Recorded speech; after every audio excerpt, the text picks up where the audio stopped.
ব্রাহ্মণ বেশে সূর্য পূজা করতে হবে, তুমি পারবে তো? বটুর কথা শুনে কৃষ্ণ বলছে, বটু আমি তো গোয়ালা, আমি ধেনু এবং বেনু ছাড়া কিচ্ছু চিনি না, আমি কি সূর্য পূজার মন্ত্র জানি?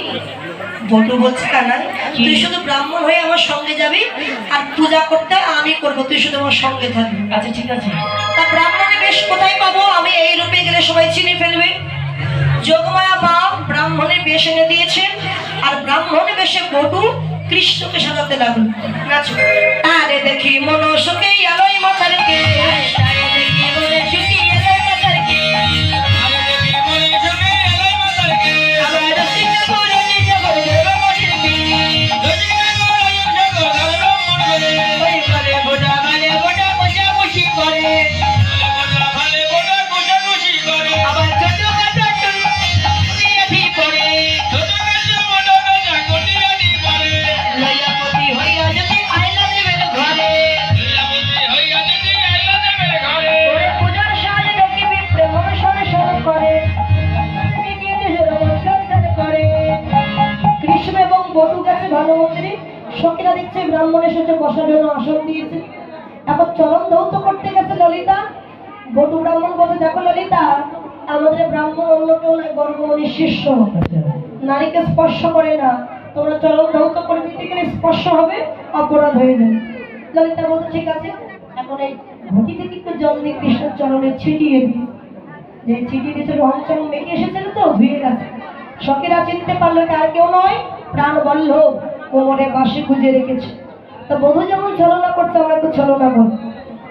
এখন বসে আছে ব্রাহ্মণ, দেখতে কি ক্ষীরের নাড়ু দেখে বটু পাহিয়া যাবা,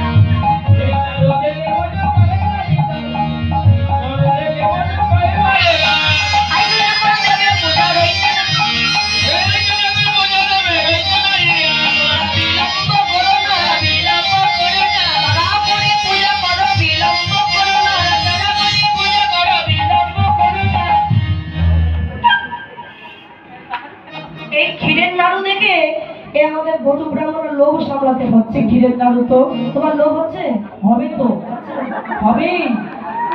বলতে এই যে গলিনিগণ মিষ্টি মিষ্টান্ন নাড়ু যা এনেছো সব আমাকে দাও তো, একটু খেয়ে দেখি কেমন খেয়েছো, সব কিছু দাও। সখীরা বলছো, ব্রাহ্মণ কি পূজার আগে প্রসাদ খায় এমন ব্রাহ্মণ তোমরা জীবনে দেখি না। দেখুনি আমার বাপ ঠাকুরদা খেয়েছে, সেই বংশে জন্ম আমার, আমি আগে সেবা করে তারপরে পূজা করি। যে ব্রাহ্মণ পূজার আগে প্রসাদ খেয়ে ফেলে সে ব্রাহ্মণদের পূজা হবে? ওই বংশের ধারা নষ্ট করতে পারবো না, এখন দাস খবর। ললিতা বলছে, না তো উপায় একটা আছে, একটা নাড়ু ভেঙে সিদ্ধি মিশিয়ে দিই। একটা নাড়ুতে কি হবে? সিদ্ধি? হ্যাঁ, সিদ্ধি মানে তো সবাই জানে রাজা রাজা রাজা না। এখন এই সিদ্ধি মেশানো নাড়ু বটুকে দিয়ে বলছে, ব্রাহ্মণ তোমার তো ক্ষুধা লেগেছে, এই নাড়ু তুমি সেবা করো, তোমার ক্ষুধা তৃষ্ণা সব দূরে চলে যাবে। যেই না নাড়ু খেতে দিয়েছি, অস্থির জানি বিনোদিনী মদক দিল, অস্থির জানি বিনোদিনী মদক দিল পরে,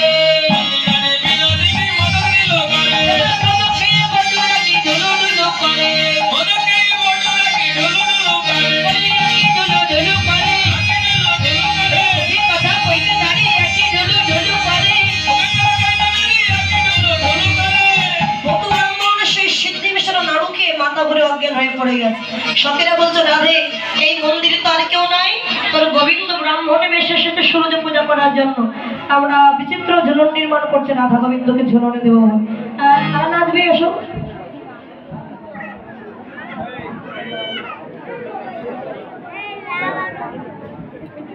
হরি বল।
রাসবিহারী ঝুলন দোলায় রাধার বংশীধারী ঝুলন দোলায় রাধার বংশীধারী দোলে রায় কিশোরী দোলে রাসবিহারী ঝুলন দোলায় রাধার বংশীধারী ঝুলন দোলায় রাধার বংশীধারী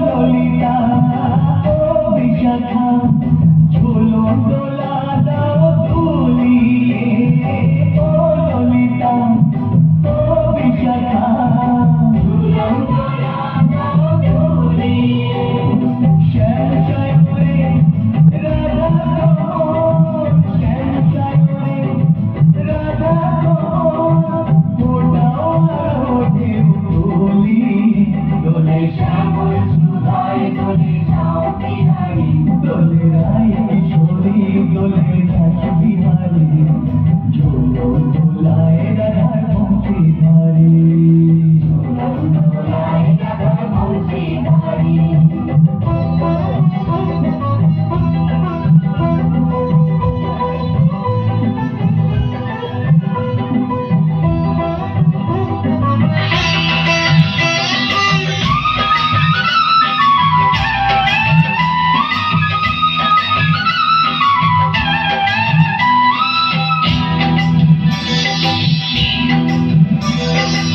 গানে দাও ভরিয়ে ও সহেলি ও মিতালি ছন্দ গানে দাও ভরিয়ে নূপুরবাসী এই মিলনে নূপুরবাসী এই মিলনে মধুর ধ্বনির সুর ছড়িয়ে দোলে রাধা রমণ দোলে গিরিধারী দোলে রায় কিশোরী দোলে রাসবিহারী ঝুলন দোলায় রাধার বংশীধারী ঝুলন দোলায় রাধার বংশীধারী দোলে রায় কিশোরী দোলে রাসবিহারী দোলে রায় কিশোরী দোলে রাসবিহারী